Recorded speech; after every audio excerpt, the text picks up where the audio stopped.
দর্শক, আওয়ামী লীগকে আর নির্বাচনে দেওয়া হবে না, উপদেষ্টা মাহফুজ আলম। তো আরেকটা বিষয়, এই কথার সাথে নির্বাচন কমিশনের কথা সাংঘর্ষিক। তো নির্বাচন কমিশন তিনি কি বলেছেন?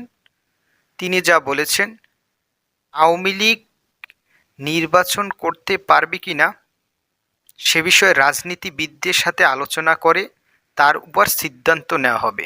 এই কথা হচ্ছে নির্বাচন কমিশনারের। আর এদিকে আওয়ামী লীগকে আর নির্বাচনে অংশ নিতে দেওয়া হবে না, মাহফুজুল আলম উপদেষ্টা। তাই দুইজনের কথা দুই ধরনের সাংঘর্ষিক।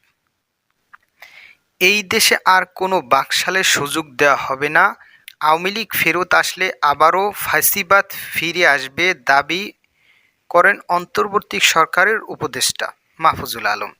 অন্তর্বর্তী সরকারের উপদেষ্টা মাহফুজুল আলম তিনি বলেন, আওয়ামী লীগকে আর নির্বাচনে অংশ নিতে দেওয়া হবে না, বিএনপি জামাতসহ বাংলাদেশপন্থীরাই এদেশে রাজনীতি করবে।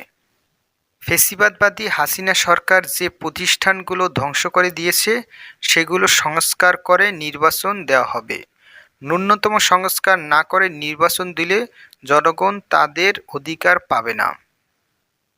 সুষ্ঠু নির্বাচনের মধ্য দিয়ে যারা ক্ষমতায় আসবে তারা দেশের মানুষের অধিকার প্রতিষ্ঠা করবে, কিন্তু আওয়ামী লীগের পুনর্বাসন কোনোভাবেই এই দেশে দেওয়া হবে না।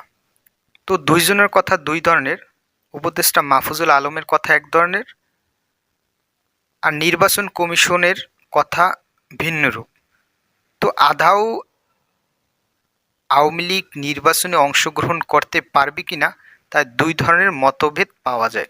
তো সামনে দেখা যাবে আসলে সঠিক কোনটা, আওয়ামী লীগ কি নির্বাচনে অংশগ্রহণ করতে পারবে নাকি পারবে না।